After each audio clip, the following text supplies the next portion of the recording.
Ingrown टोनेल क्या है? Basically जो पाँव के अंगूठे का जो नाखून है, उसके गिर्द जो स्किन है, उसका सुरख हो जाना, उसमें दर्द होना या उसका सूज जाना। इस वीडियो में बात करते हैं कि ये अलामात जो है इनग्रोन टोनेल की क्यों आती है, इसका इलाज कैसे किया जा सकता है, उससे बचा कैसे जा सकता है। वीडियो को एंड तक देखिएगा। मेरा नाम डॉक्टर रेहान है और मैं यूके में एज़ अ डॉक्टर प्रैक्टिस कर रहा हूँ।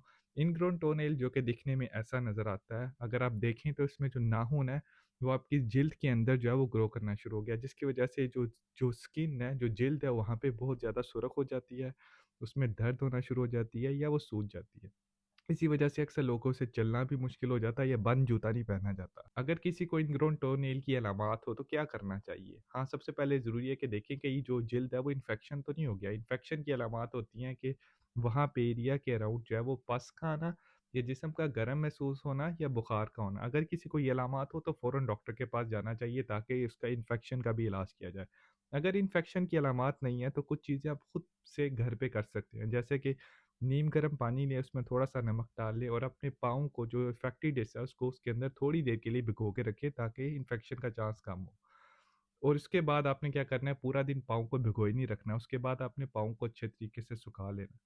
कोशिश करनी है कि तंग जो है जूते वो नहीं पहनने, खुले जूते पहनने की कोशिश करें जब तक आप इससे सफ़र कर रहे हैं। उसके अलावा दर्द के लिए आप पैरासिटामोल की या आइबुप्रोफेन, अगर आपको कोई एलर्जी नहीं है, आप वो दवाई इस्तेमाल कर सकते हैं। अगर किसी को इनग्रोन टोनेल के साथ पाँव के अफेक्टेड एरिया से पस निकलती नज़र आ रही है या जिस्म गर्म महसूस हो रहा है या बुखार महसूस हो रहा है, या वो लोग जिनको डायबिटीज़ का मर्ज़ है यानी ज़ियाबतीस के मर्ज़ का शिकार है, उन लोगों को ज़रूर डॉक्टर के पास जाना चाहिए क्योंकि इन्फेक्शन को जल्दी ट्रीट करना बहुत ज़्यादा इम्पोर्टेंट है। हाँ, इसके बाद अगर एक दफ़ा इसको ट्रीट कर लिया जाता है, तो इसको दोबारा आने से कैसे रोका जा सकता है? उसके लिए कोशिश करें, जब आप अपने पाँव के अंगूठे के नाखून जो है काटें, तो उनको बहुत ज़्यादा छोटा मत काटें और नाखूनों को जब काटें, तो उनको सीधा काटें, उनकी एजेस को मत काटें। उसके अलावा जो आपके जूते हैं, वो बहुत ज़्यादा आगे से तंग नहीं होने चाहिए, वो जूते कंफर्टेबल और खुले होने चाहिए।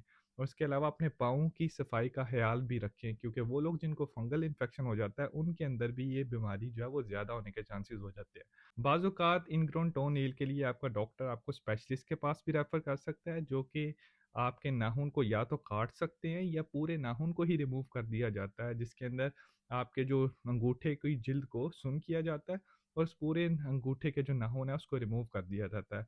लेकिन इसके करने के बाद आपको एहतियाती तदाबीर ज़रूर ज़हन के अंदर रखनी चाहिए, जो कि मैंने आपको पहले बताई हैं, ताकि आप बार-बार इसका शिकार मत हों। अगर आपको मेरी वीडियो अच्छी लगे तो ज़रूर दूसरे लोगों के साथ शेयर कीजिए और मेरे चैनल को फ़ॉलो और सब्सक्राइब कर लीजिए ताकि आपको ऐसी इन्फॉर्मेशनल वीडियोज़ मिलती रहें।